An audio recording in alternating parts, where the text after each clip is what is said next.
तात्पुरते दिले।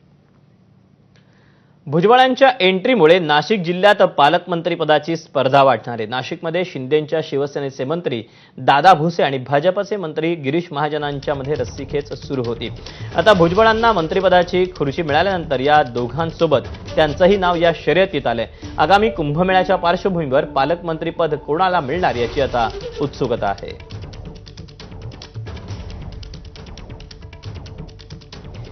पुणे शहर आणि उपनगरात संध्याकाळपासून झालेल्या जोरदार पावसामुळे जनजीवन विस्कळीत झालं। मुसळधार पावसामुळे अनेक भागात पाणी साचल्यानं वाहतुकीवर मोठा परिणाम झाला। शिवाजीनगर, सदाशिवपेठ, सहकारनगर, धनकवडी, कात्रज, कोंढवा, खडकवासल्यासह अनेक भागात मुसळधार पावसाची नोंद झाली।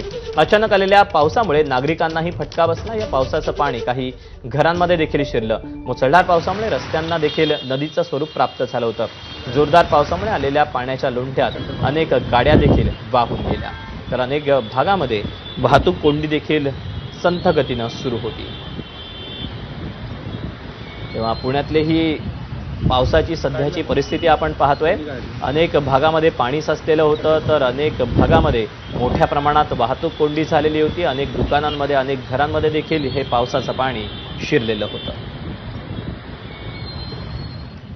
यानंतर वळूया पुढच्या बातमीकडे।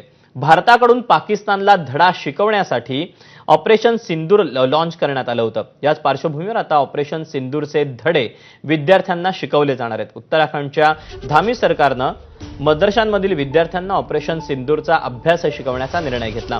ऑपरेशन सिंदूरमुळे हे विद्यार्थी लहानपणापासूनच देशप्रेमाचे धडे गिरवतील। या विद्यार्थ्यांना देशभक्तीनं भरलेल्या इतिहासाची ओळख करून दिली जाणार आहे। परराष्ट्र मंत्री एस जयशंकर यांच्यावर गंभीर आरोप करणाऱ्या राहुल गांधींवर भाजपचे नेते तुटून पडले। बिहारच्या बेगुसरायचे भाजपचे खासदार गिरिराज सिंग, आसामचे मंत्री अशोक सिंगल आणि भाजपचे आयटी सेलचे अध्यक्ष अमित मालवीय यांनी राहुल गांधींवर टीका करत बोचरी त्यांनी फोटोही शेअर केले। राहुल गांधी म्हणजेच चीनमध्ये बनलेला पाकिस्तानी मिसाईल आहे अशी टीका गिरिराज सिंग यांनी केली।